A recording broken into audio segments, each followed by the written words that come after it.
Chapter 11, Implementing an Outcome-Based Approach in Practice. Outcome-based education requires two things. The learning outcomes need to be identified and specified.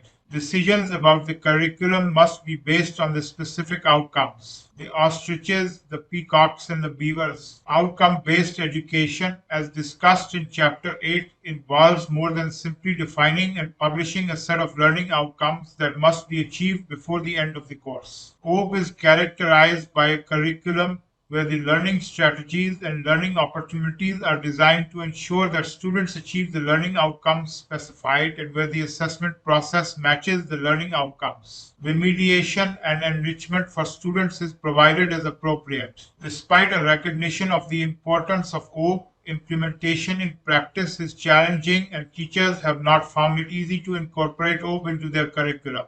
Some principles, such as a move from a time-based model to an outcome-based model, are difficult to put into practice. Some learning outcomes, such as professionalism, are more difficult to incorporate into the curriculum. Teachers react differently when it comes to implementing OAB. Arden used the analogy of ostriches, peacocks, and beavers. Some teachers consider OAB to be a passing fad and have made no effort either to prepare learning outcomes or to incorporate them into their teaching. They have buried their heads in the sand and can be likened to ostriches. Then there are teachers who work hard producing a set or list of learning outcomes that is prominently displayed for visitors or program assessors, the peacocks. Unfortunately, they do not adopt an outcome-based approach in their teaching, so their efforts are to no avail. The teachers who do successfully implement an OAB approach are those who believe that it is the way to design, deliver, and document instruction. They work hard to make this happen, the beavers. Implementing an OAB program. An OAB curriculum starts with the question, what expected learning outcomes are to be achieved by the end of the program and what capabilities should the graduate have as a practicing doctor. An outcome framework is used as described in Chapter 10 to describe the broad performance capabilities. These are each then specified in more detail. For example, in the broad domain of patient management, a more detailed set of learning outcomes includes surgery, drugs, physiotherapy, social interventions, and alternative therapies. After the exit learning outcomes are defined, working backwards, outcomes are specified for each of the courses or attachments in the curriculum.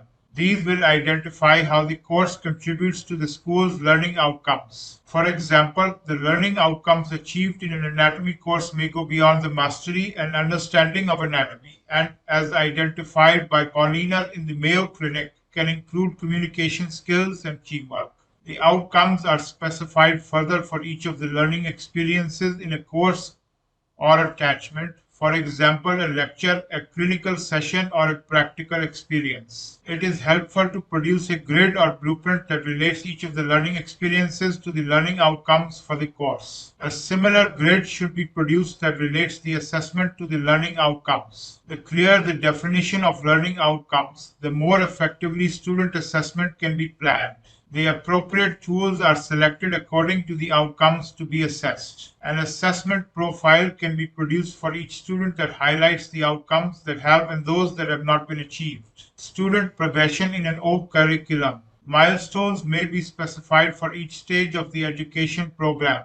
These are defined observable indicators of the individual's progress for their development. It is recognized that there are legitimate differences in the manner and rate at which students reach these milestones and progress to the exit learning outcomes. Some students, for example, may acquire the necessary communication skills more quickly than others. Students' achievements of the learning outcomes can be used to monitor and plan for their progression through the curriculum.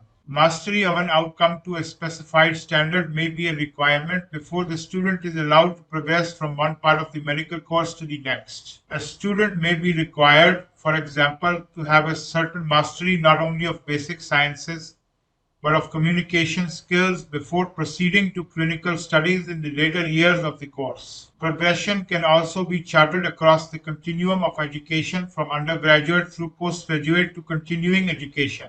A learner's progression is discussed further in Chapter 14, Implementation Guidelines. Outcome-based education may be associated with fundamental changes in the curriculum.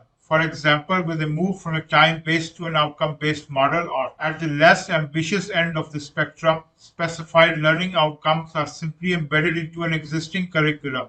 The following guidelines may assist with the challenging task of implementing OAP in the curriculum. 1. The introduction of a competency-based approach in a time-based system, while difficult, is possible. This was illustrated in the orthopedic program at the University of Toronto. Graduates have to demonstrate competency rather than spend a set amount of time in training.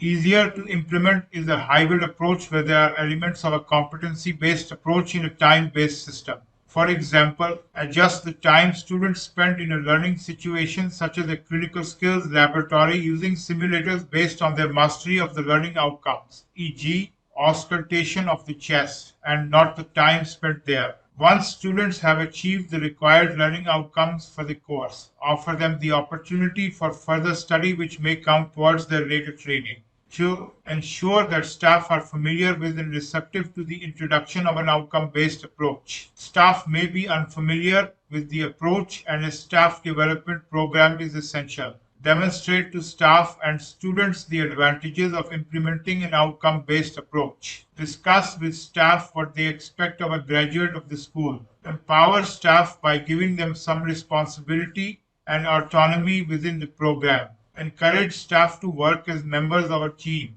3. Ensure that the culture of the institution reflects the move to an outcome-based approach. The move to an outcome-based approach should be reflected in the school's mission statement. The dean and other senior figures should endorse and support the move. Students should be supported in achieving the learning outcomes. 4. Prepare a curriculum map that includes the learning outcomes. The curriculum blueprint should relate the learning outcomes to the learning experience and to the assessment. 5. Pay particular attention to outcomes that are more difficult to address, such as professionalism. Be creative in your teaching approach, e.g., arrange for students to shadow a junior doctor and to discuss with the doctor the learning outcome. Address the learning outcome across the undergraduate, postgraduate, and continuing education phases of the curriculum. 6. Encourage a scholarly approach. Undertake research to demonstrate the success of the program. Communicate your experience with colleagues at conferences and through other channels. An OAP implementation inventory. An OAP implementation inventory can be used to describe a school's or postgraduate body's level of adoption of an OAP approach in their education program. This can be rated on a 5-point scale in each of 9 dimensions, as shown in Figure 11.1. Figure 11.1 OAP Implementation Inventory. 1. Statement of learning outcomes. 2. Communication with staff, students. 3. Choice of educational strategies. 4. Choice of learning opportunities. 5. Course content. 6. Student progression. 7. Choice of assessment tools. 8. Educational environment. 9. Student selection.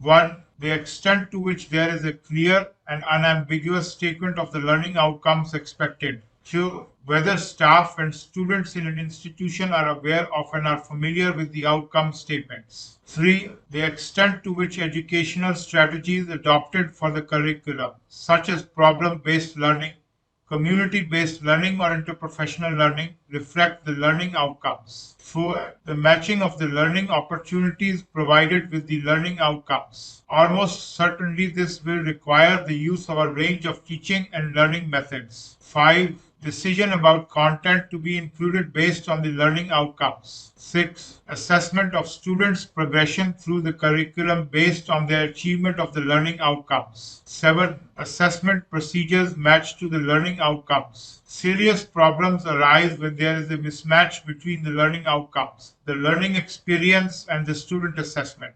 8. The educational environment reflects the learning outcomes. A learning outcome addressing teamwork skills, for example, suggests the need for an educational environment that supports collaborative working rather than the more typical environment where competition is rewarded. 9. reflection of the learning outcomes in the selection process for the admission of students to the medical school. Students can be assessed on entry-level requirements for each of the outcome domains, such as communication skills, problem solving, and attitudes.